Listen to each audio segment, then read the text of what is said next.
group. They are very proud of what they believe in. Conservatives haven't gotten there yet. So that's why I feel like I exist, at least in a way, to be so direct and passionate that maybe it'll give conservatives an opportunity to enter the conversation. Because if everybody can just say how they feel and we can all respect each other for it, then we're playing on an even playing field. But when we've got conservatives so worried that they're going to offend somebody or so worried that they're going to be called a name, we're not playing on an even playing field at that point. I think like the craziest thing to me, though, I hate the labels of it. And I hate being told that I have to pick a side. I like to look at every single individual. It'd be like me running a company. It's like you do this, or like, I have to look at every different line item and understand what makes sense and what doesn't. I think about that a lot. But I think the challenge is that people when you these sides switch. Like at one point, liberals were the voices of freedom of speech and not censoring and not oppressing what you want to say. And conservatives were the ones who was like, hey, you can't say and do certain things. That's like completely flipped, which is total mindfuck to me. Like the conservatives in the past were like the dorks telling you can't say certain. They just were. Like these evangelicals are like, and not to offend anyone, but it's like, you can't do this, you can't say. Now it's like, I feel it's like the other way. And so I feel like these labels, they're not doing us any good anymore because there's also been so many things that they've flip-flopped on. No, I agree. I think everybody exists on a spectrum of things. I mean, as I said a few minutes ago, I lost my job at a conservative network because I said I was pro-choice. That's a big no-no. It was a big no-no. I offended the community. I went on The View and I said just a point a feeling that I've had for a long time. I'm very limited government. Like, that's just me. I'm not pro-abortion. I'm just very limited government. That's my perspective on a lot of things. And I lost my job at a conservative network for that. So I have a view that some conservatives still to this day take a real issue with. And they tell me I'm not a real conservative or this or that. It's on both sides. I mean, I've been cannibalized by my own side many a time.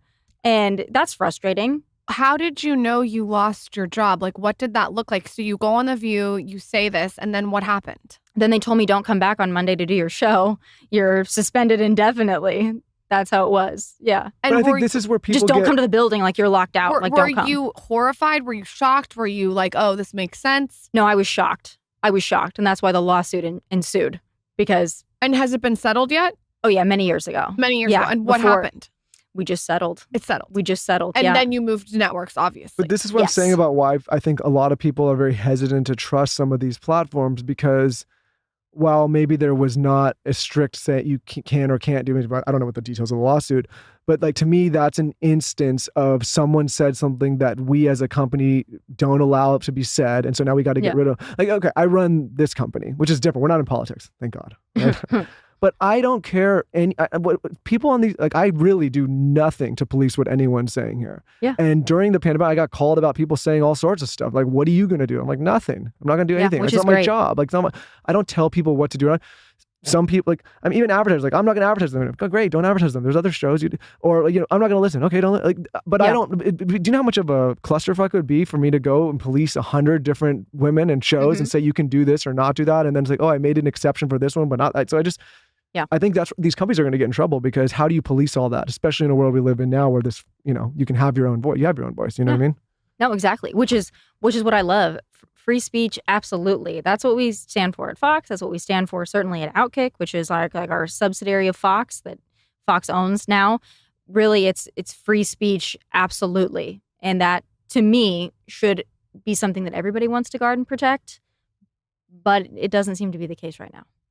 I would love to talk more about you as a person without politics. All right. What is your morning routine? Sorry, Michael. I want to know. I'm I got to get the juice on the beauty, the health, the wellness. What are things that you do that people would maybe be surprised when it comes to those things? I love beauty and health and wellness and lifestyle stuff. I love it. Like I said, I'm a big Bravo person. I love that. What's your show? All of them. Name Summer a Bravo. House? All of them. Love. I can go into all of them. Don't dislike any of them. What's your I don't favorite dislike any of housewife? them. Okay, what is your favorite franchise? Yeah, you have to pick one right now. Gun to your head. Let's go. Miami or Salt Lake. Ooh, Miami's good. Miami is underrated. I know it's You know what else is underrated? Potomac. Last season of Potomac was rough. It was rough, but they always deliver. See, I would disagree on that. You don't think I thought so? the last season of Potomac was eventless. I Yeah, found we it- maybe need a little. Well, they're switching the cast. You know up. what? Yes. Of all the shit you get backlash for, that's going to be the thing you Yeah, get the there we most. go. Yeah. No, everybody knew that Potomac, they needed a They switch needed to up. freshen That up. was bad. I didn't see the Potomac one this last season. I also didn't see Miami this last season. You needed to see Miami. Beverly Miami was Hills is great. pretty good too. Miami, you're right. Yeah, Miami I thought was better than Beverly Hills. So tell me about your morning routine. What do you do when So- you wake up? Because you have to be, I mean, I would think to be on television, you have to be doing things to prepare. Right. So as far as getting ready, I'm a runner. So I run about 5 miles every morning. Usually 7 days a week unless I'm traveling and it's just not possible. Outside? No, I have a treadmill in my garage. Okay. And we have a 3-car garage. My husband is a baseball coach, so he's gone about 6 to 7 months a year. How nice to have a break. Group. They are very proud of what they believe in. Conservatives haven't gotten there yet.